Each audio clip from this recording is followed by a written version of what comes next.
I missed one family event and accidentally started a massive family war. I, 28 male, didn't attend my younger sister Ava, 18 female's graduation, and somehow that turned into one of the biggest family conflicts I've ever been part of. Even now, months later, I still don't fully understand how something that seemed so small spiraled so far out of control. For context, I live about 3 hours away from most of my family. I moved out years ago because I wanted independence and distance from constant family tension. I still kept in contact, called my mom regularly, visited when I could, and showed up for important moments when possible, but I wasn't physically present for everything anymore. That distance didn't create conflict immediately, but over time I started noticing something subtle. I'd miss something small, and it wouldn't just be, "Oh, he couldn't make it," it would become, "He's always busy." I'd skip a trip because I couldn't afford it, and it would become, "He doesn't really come home anymore." Nothing said directly, but it started forming a quiet narrative about me. At the time, I didn't think much of it. I assumed that was just how families talk when someone moves out and builds their own life. But looking back, that narrative was already forming long before the graduation situation ever happened. My family has always placed a heavy emphasis on physical presence. If something important is happening, you're expected to show up no matter what. Not in a toxic, obvious way, but in a deeply ingrained belief that being there physically equals caring. And if you're not there, even for legitimate reasons, it slowly becomes interpreted emotionally instead of logically. My sister Ava was graduating high school that year. It was a huge moment for her, especially because she was the first in the family to graduate with honors. I was genuinely proud of her. I had planned to attend from the beginning, and for a while I fully expected that I would. I even remember checking transport options early, thinking I'd just make it work no matter what happened. But about a month before the ceremony, everything in my life shifted at once. My car broke down completely. Not a small inconvenience, but a full mechanical failure that made it unusable. The repair cost was higher than the car was worth, so fixing it wasn't realistic. At the same time, my job reduced my hours due to a slowdown in business. So in a very short period, I went from stable planning to unstable survival. I remember sitting alone at night going through my finances repeatedly. Rent, utilities, food, transport, everything stacked in my head at once. And every time I tried to force the graduation trip into that equation, it broke everything else apart. It wasn't just, "I'll be tight this month."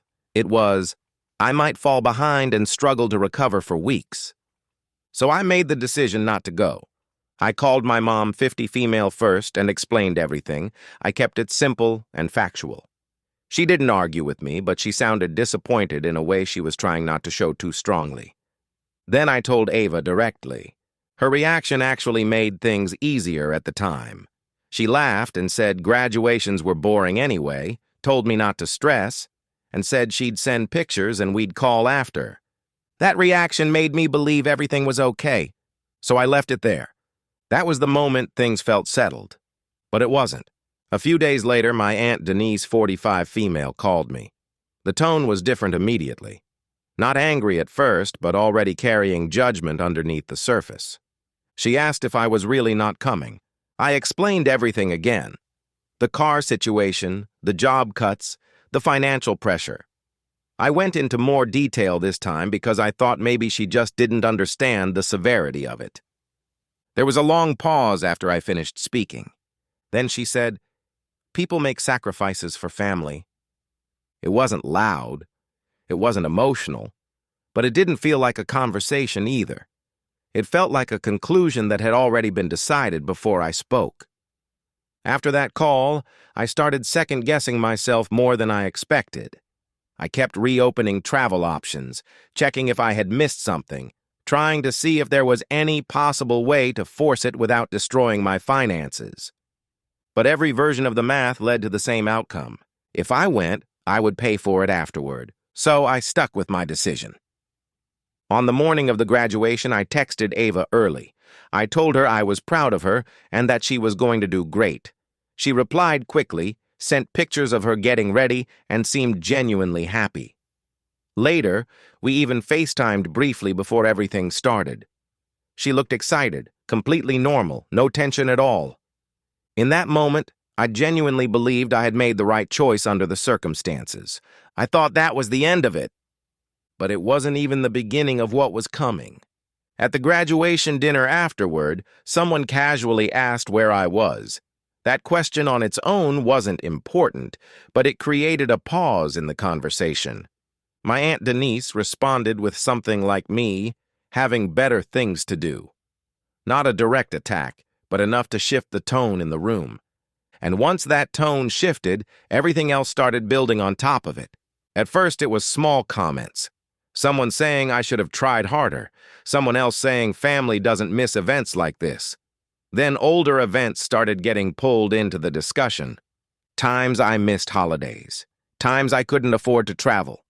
Times I was working too much to make visits possible. Individually, each of those situations had context, but together, they stopped being individual events and started becoming something else entirely. A pattern. Apparently, I think I'm too good for the family. Apparently, I don't care anymore. Apparently, moving out changed me. I wasn't there to defend any of it, but somehow I became the central subject of the entire dinner. My mom tried to step in and explain the financial situation. My dad supported her. But by that point, the explanation didn't really matter anymore. People weren't reacting to facts. They were reacting to a story they had already accepted. What was supposed to be a celebration slowly turned into an argument. Not instantly, but in stages. First, awkward silence, then disagreement, then multiple conversations breaking off at different parts of the table, then full arguments happening in parallel. And in the middle of it, Ava ended up completely pushed out of her own graduation night. The focus shifted so far away from her achievement that she eventually left early because it became too overwhelming. That part still bothers me more than anything else. I didn't find out any of this in real time. I only heard about it later that night when my brother Mike 30 Male called me. He sounded exhausted when he picked up. The first thing he said was, "You need to hear what happened today." I remember being confused because from my side, nothing had happened. I missed the graduation, sent my message, and continued my day. Then he started explaining. At first, I genuinely thought he was exaggerating. It didn't make sense that missing one event could trigger that level of conflict. But as he kept talking, I realized he wasn't. Over the next day, the story came in fragments. My mom called me trying to stay calm but clearly stressed.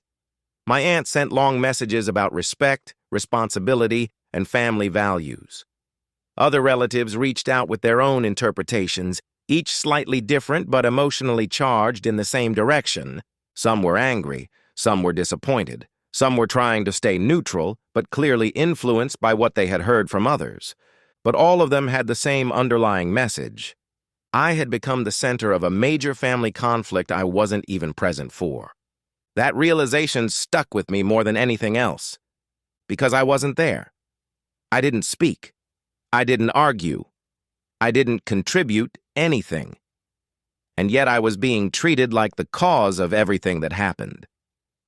When I tried to explain my side afterward, it didn't really reset anything. Some people understood. Others had already decided. And once that happens in families, it doesn't undo easily. And slowly I started seeing something uncomfortable. This wasn't actually about the graduation. The graduation was just the trigger. What it exposed was years of unspoken expectations, emotional interpretations, and slowly accumulated distance that nobody had ever actually addressed directly. From my perspective, I was just trying to stay stable and handle my responsibilities. From theirs, it apparently looked like I was slowly drifting away from the family. And neither version felt completely wrong anymore. The hardest part wasn't the argument itself. It was realizing how differently my actions were being interpreted compared to my intentions.